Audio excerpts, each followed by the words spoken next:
Hey guys, this is Prince Sports. Don't forget to comment, like, subscribe to sports content. And don't forget to watch more videos right now. What's up, guys? Prince Sports here. Hope you guys are doing well. I know all of you guys are stuck in the house. Can't do much. Neither can I. Now I go outside. I can only walk around, get a little jog around the park, and that's it. I mean, there's not really much I could do. I've been really in the house for days, and I'm going to be in the house for more days. But what I want to get into is the 2020 Hall of Fame. It's coming this coming summer, I believe, or off season, whatever you want to say when it's coming. That's what I believe when it's coming. But I do know who's going to be inducted in the Hall of Fame. Kevin Garnett, the big ticket. Tim Duncan, Mr. Fundamentals, and the Black Mamba himself, R.I.P. Kobe Bean Bryant. All right, he's going to be. All three of those guys will be in the Hall of Fame this year. Now, I think Kobe got pushed up higher because his passing. He was going to be in the Hall of Fame regardless anyway, because he's one of the greatest basketball players of all time. But I think they pushed it up and they said, you know what, let's get this over with. In 1 year, we're going to do it all in the same season. So I think that's why he got pushed up a little quicker.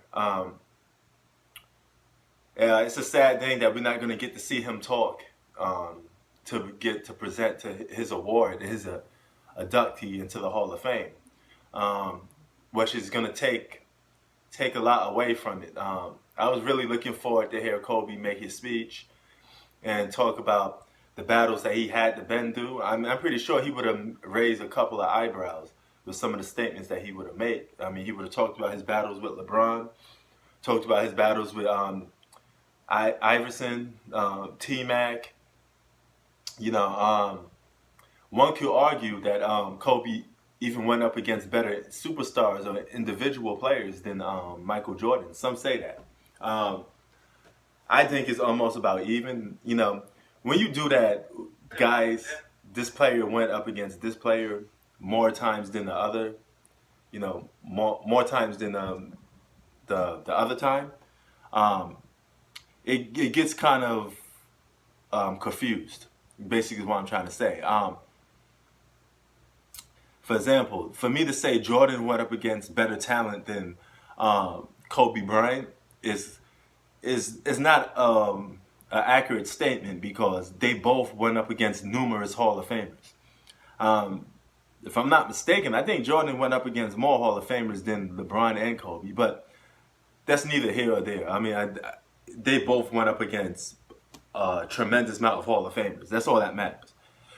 So you can't say this guy went up against more talent, because in the era and the time that this guy was playing, that was the top talent.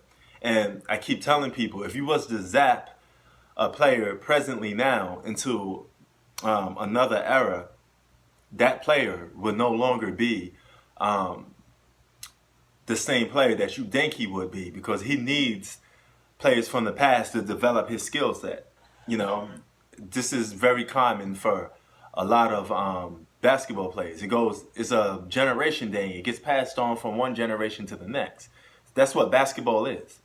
For example, there wouldn't be no Allen Iverson if there's no Isaiah Thomas.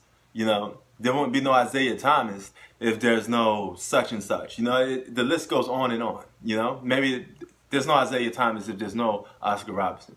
So it's hard, because each player picks up something from the player from his past generation.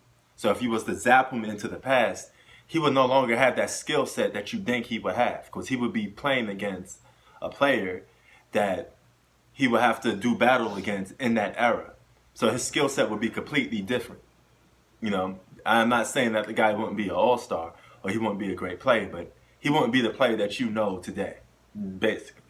All right. Now the second guy on that list is Tim Duncan. I mean, Tim Duncan is the best power forward ever. I mean, he's incredibly boring, but the guy is extremely efficient. He's one of the best basketball players to fit into team basketball. He fits into a system just well. And congratulations to Tim Duncan, man. I know he was going to go in the Hall of Fame sooner or later, and it's a big honor to have a guy like that into the Hall of Fame. This guy is a clean-cut citizen. He's never been into trouble. He just picks up that lunch basket, go to work, 9 to 5, gets the job done, and he wins. I mean, you got to love that. You got to love that about Tim Duncan, you know? And the third guy on his list is the big ticket, another top 5 best power forward of all time, is intensity. Kevin Garnett, man. This guy went at it, you know? Played with a lot of intense. He never took a play off. He played on both ends of the floor.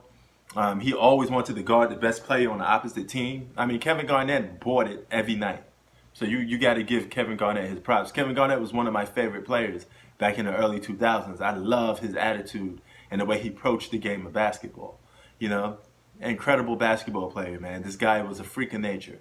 Tall, athletic, you know, could shoot the mid-range. I mean, should have had more than one championship, but he's a champion nevertheless. So, salute to the big 3 that's going into the Hall of Fame this year. Well deserved and well earned. Peace.